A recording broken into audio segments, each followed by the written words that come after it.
నమస్తే. భగవద్గీత యొక్క అద్భుతమైనటువంటి తాత్విక జగత్తులోకి మనం మరలా ఈరోజు ప్రవేశిస్తున్నాం. 6వ అధ్యాయము ఆత్మ సంయమ యోగము లేదా ధ్యాన యోగములోని 8వ శ్లోకము. ఈ శ్లోకం మనకు జ్ఞాన విజ్ఞానాల ద్వారా పొందే మానసిక స్థితిని మరియు యోగి యొక్క లక్షణాలను వివరిస్తుంది. శ్లోకం చూద్దామా?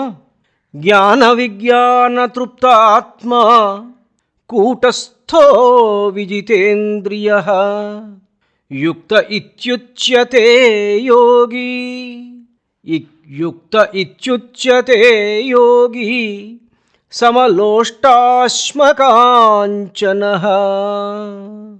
జ్ఞానము, శాస్త్రజ్ఞానము మరియు ఆత్మానుభవము అంటే స్వీయ అనుభవంలోకి తెచ్చుకున్నటువంటి ఆ జ్ఞానము, దానిని విజ్ఞానము అంటారు. ఈ రెండిటి చేత సంపూర్ణమైన తృప్తి పొందినవాడు వికారాలకు లోనుగాక స్థిరంగా ఉండేవారు కూటస్థుడు అనబడతాడు.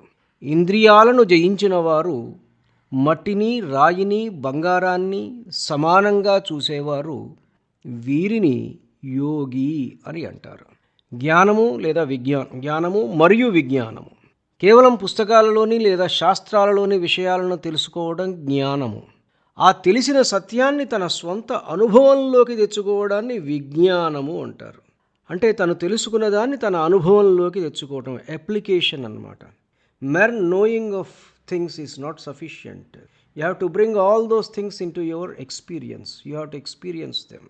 That is more important. కూటస్థుడు అంటే ఎవరు అంటే, ఎన్ని ఒడిదుడుకులు ఎదురైనా, బయటి పరిస్థితులు ఎలా ఉన్నా కదలకుండా, వికారం చెందకుండా ఉండేటువంటి వాడు. కమ్మరి ఇనుమును కొట్టే దాగలి ఉంటుంది కదా, ఇట్ ఇస్ ద యాన్విల్.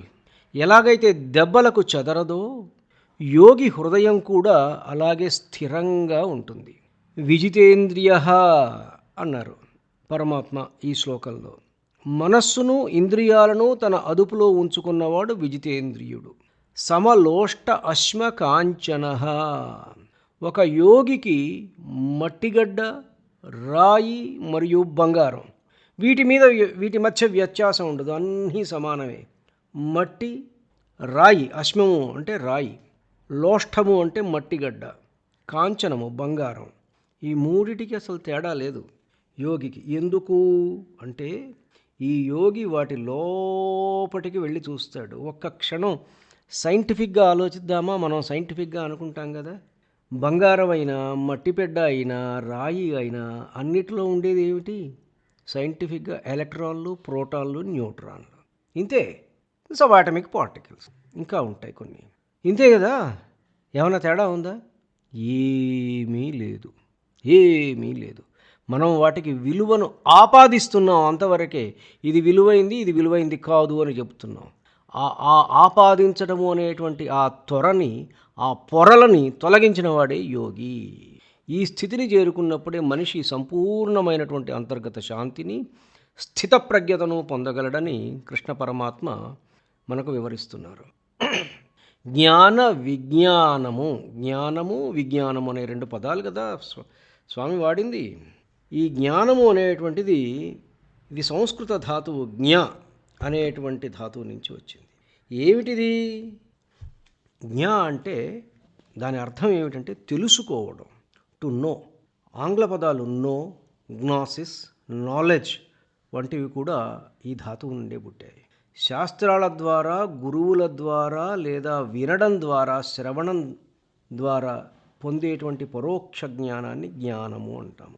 ఇది బోధన లేదా సిద్ధాంతానికి సంబంధించినటువంటిది. ఒక వస్తువు లేదా పరమాత్మ తత్వం గురించి మేధాపరంగా అర్థం చేసుకోవటం అంటే ఇంటలెక్చువల్ ప్లేన్లో, జాగ్రత్తగా వినండి, ఇంటలెక్చువల్ ప్లేన్లో అర్థం చేసుకోవటం అంటే ఒక విషయం ఏమిటి? సరే, విజ్ఞానం కూడా చెప్పుకున్న తర్వాత చెప్పుకుందాం. దీనిలో జ్ఞానానికి ముందు వి అని చేర్చారు. వి అనే ఉపసర్గ మరియు జ్ఞాన అనే పదం రెండు ఉన్నాయి. వి అనే ఉపసర్గకు రెండు ముఖ్యమైన అర్థాలు ఉన్నాయి. విశేషము, విశేష విభజన, డిస్టింక్షన్, స్పష్టంగా వేరు చేసి చూడగలిగేటువంటిది. విశేషమైన జ్ఞానమే విజ్ఞానం. అంటే కేవలం పుస్తకాల్లో చదివింది కాకుండా దానిని సొంత అనుభవంలోకి తెచ్చుకోవడం అన్నమాట. ఇది విజ్ఞానం. ఇప్పుడు మనం ఉదాహరణకు భారతదేశ రైల్వే మ్యాప్ చూసాం. ఆ మ్యాప్లో మనకు ఫలానా వారణాసి ఇక్కడ ఉంది, ఢిల్లీ ఇక్కడ ఉంది, లక్నో ఇక్కడ ఉంది, గోరఖ్పూర్ ఇక్కడ ఉన్నది అని మనకు ఇవన్నీ చూపిస్తూ ఉంటారు. మ్యాప్లో ఉన్నాయి. అంటే మ్యాప్లో చూస్తాం మనం, ఓహో భారతదేశంలో ఇది ఇక్కడ, ఇది ఇక్కడ ఉంది, ఇక్కడ ఉంది, ఇక్కడ ఉంది అని చూస్తున్నాం మనం. ఇది మన జ్ఞానము. ఇది విజ్ఞానంగా ఎప్పుడు రూపాంతరం చెందుతుంది? మనం ఆ ప్రాంతాలకు వెళ్ళి ఆయా నగరాలలో వీధులలో మనం సంచరిస్తూ అక్కడి నుంచి వారణాసి నుంచి లక్నో, లక్నో నుంచి ఢిల్లీ, ఇక్కడి నుంచి మనం ఢిల్లీ ఇట్లా వెళ్ళినప్పుడు దానికి సంబంధించినటువంటి మనకు ఒక అవగాహన ఏర్పడుతుంది చూసారా, అది విజ్ఞానము అంటే. జ్ఞాన విజ్ఞాన తృప్తాత్మ కూటస్థో విజితేంద్రియ యుక్త ఇత్యుచ్యతే యోగి సమలోష్టాశ్మ కాంచన అన్నారు. సమలోష్టాశ్మ కాంచన. జ్ఞాన అంటే శాస్త్రజ్ఞానం, థియరిటికల్ నాలెడ్జ్. విజ్ఞాన అంటే అనుభవ జ్ఞానం, రియలైజ్డ్ విజ్డమ్. ఇంకా చెప్పుకోవాలి అంటే, if we apply the knowledge that we have already possess, then the knowledge multiplies. ఎందుకు మల్టిప్లై అవుతుంది? అప్లికేషన్ చేస్తే అంటే ఆ విజ్ఞానంగా అది రూపాంతరం చెంది అనుభవంలోకి మనకు వస్తే అది ఇంకా గట్టిపడుతుందన్నమాట. ఈ జ్ఞాన విజ్ఞాన తృప్తాత్మ, ఈ జ్ఞానము విజ్ఞానము ద్వారా తృప్తి చెందినటువంటి వాడు. కూటస్థో విజితేంద్రియ యుక్త ఇత్యుచ్యతే యోగి సమలోష్టాశ్మ కాంచన. అంటే పూర్తిగా దాని లోపట విషయాలన్నీ తెలిసినటువంటి వాడికి ఈ బంగారమైన, మట్టిపెడ్డ అయినా, రాయి అయినా అన్నీ ఒక్కలానే కనిపిస్తాయి. జ్ఞానము విజ్ఞానము ఈ రెండిటితో తృప్తి పొందినవాడు, అతని మనసు స్థిరంగా ఉంటుంది, కూటస్థుడు. పరిస్థితులు మారినా అతడు మారడు. కమ్మరి కొట్టే యాన్విల్ ఉంటుంది కదా, దెబ్బలు దేని మీద అయితే పెట్టి కొడుతూ ఉంటాడు చూసారా, అదనమాట. మారదు కదా, ఎన్ని దెబ్బలు తిన్నా కానీ అది అట్లనే స్థిరంగా ఉంటుంది.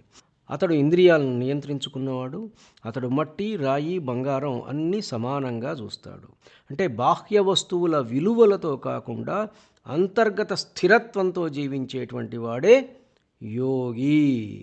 బంగారం విలువైనది, మట్టి విలువలేనిది, ఇలా మనం క్లాసిఫై చేస్తుంటాం కదా. బంగారం వస్తే ఆనందం అంటే ఈ యోగి యొక్క ఆనందం బంగారం వస్తే ఉండదు. అతని ఆనందం వస్తువుల మీద అస్సలు ఉండదు. మెంటల్ ఇండిపెండెన్స్ లేదా ఇన్నర్ ఫ్రీడమ్ వస్తుంది ఆ యోగికి. ఇవాల్టి జీవనానికి మనం ఒక్కసారి వీటిని అన్వయం చేసుకుంటే డబ్బు, మన పొజిషను, మన పేరు ఇవన్నీ కూడా అవసరమే, కానీ ఇవి ఆత్మశాంతిని మాత్రం ఇవ్వలేవు, అవి నిర్ణయించవు కూడా. ధన్యుణ్ణి. నమస్కారం. మీ ఊటుకూరు జానకి రామారావు.